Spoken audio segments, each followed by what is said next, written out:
So here's a nice detail. We're inside the museum now, and first thing to notice is these beautiful, almost like stained glass windows that you would get in a cathedral. And behind me we have a box here of birds. Now,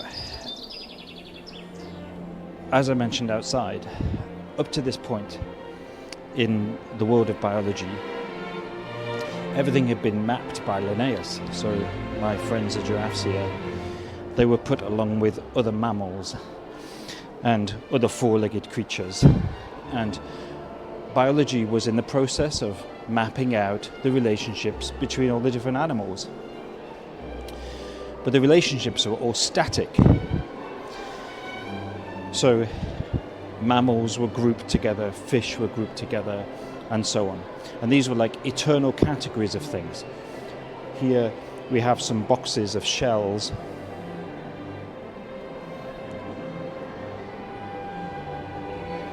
And it's rather like that, like a box in God's mind. Richard Owen, who conceived of this museum, was a Platonist. He thought that all of the natural world was essentially a bubble inside the mind, inside the artwork of God's mind. Now, of course, some animals were not that easy to place. Around this time, a lot of amusement was caused by the duck-billed platypus, because where on earth do you put that? It's a creature which just doesn't fit inside any box. But Darwin, as we'll see when we get to Cambridge, is going to shake up that map. That map of things, that static map, is going to become something which is profoundly dynamic. And for that, though, we need to go outside to look at some rocks. Because Darwin wasn't just a naturalist, he was also a geologist. And this is really important, as we'll see once we get there.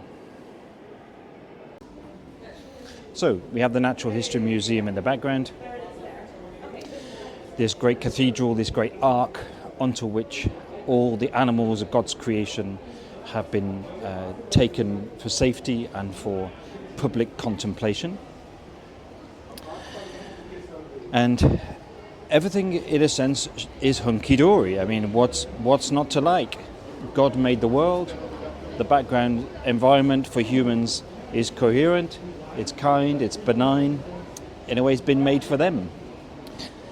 But there is a problem. There is a problem which is going to undermine everything which Richard Owen has established there in terms of God's cathedral and in terms of William Paley's grand design as God as this great watchmaker. And this disturbance in the force is to do with this. It's to do with force.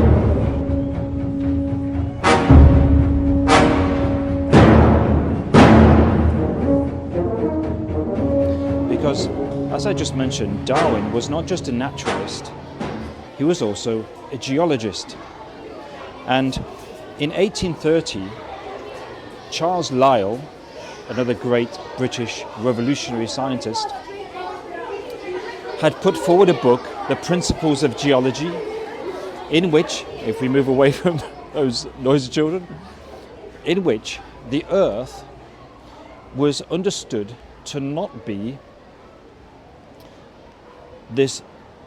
not have started in 4004 BC, like according to the calculations of Bishop Ussher, but something much, much, much bigger. In fact, we call it deep time.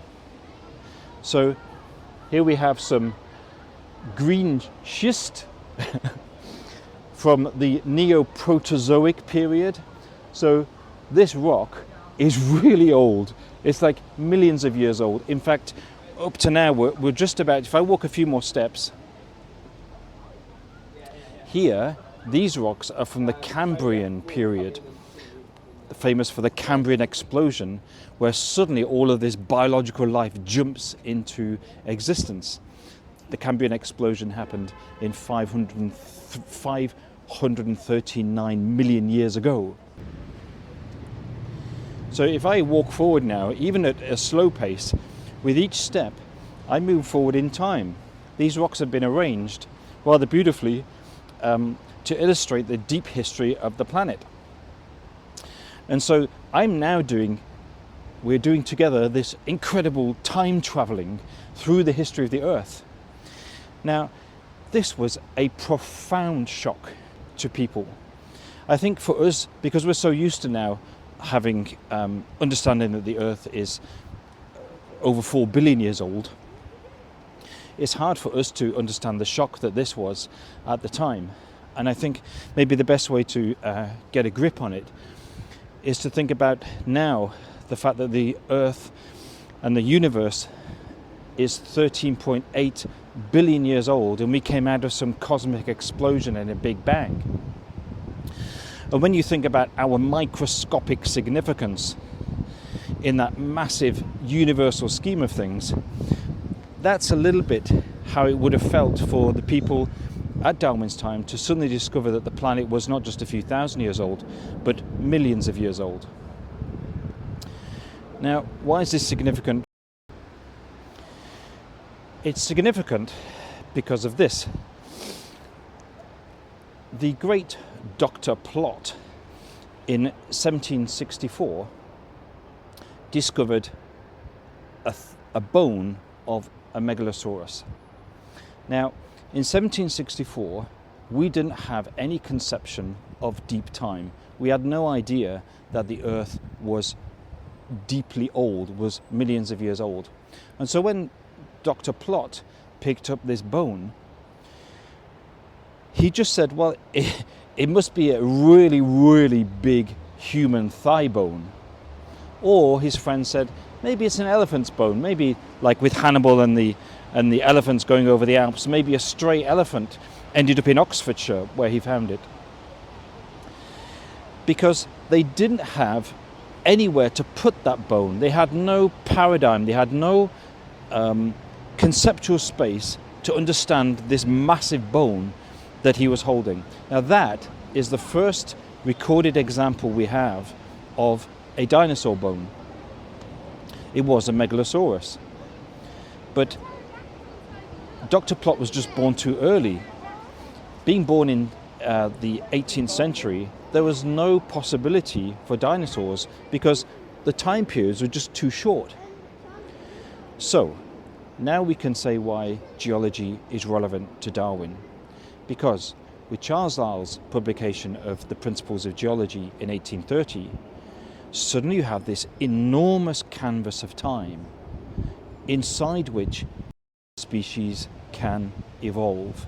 Those tiny little changes, those incremental changes which require millions of years to play out, have suddenly got a playground. So geology and rocks, this little revolution which happened in the 1830s, gave Charles Darwin a landscape, gave him the space to develop his theory of evolution. And in fact, we know that Darwin took on board of the Beagle a copy of Lyell's book, The Principles of Geology.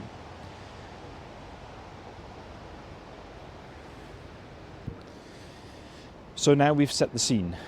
We have a world which is coherent, a world which is stable, a world which makes sense to humans. And we have Charles Darwin. He's born and he's about to go to Cambridge. He's about to go to Christ's College, Cambridge. And initially he goes there to study theology. It's kind of part of this bigger picture. But he finds himself in his spare time doing lots of natural work, i.e. looking around for beetles. And so the stage is set for this turbulence to play out, for this Darwinian revolution to happen. So I think it's time to go to Cambridge.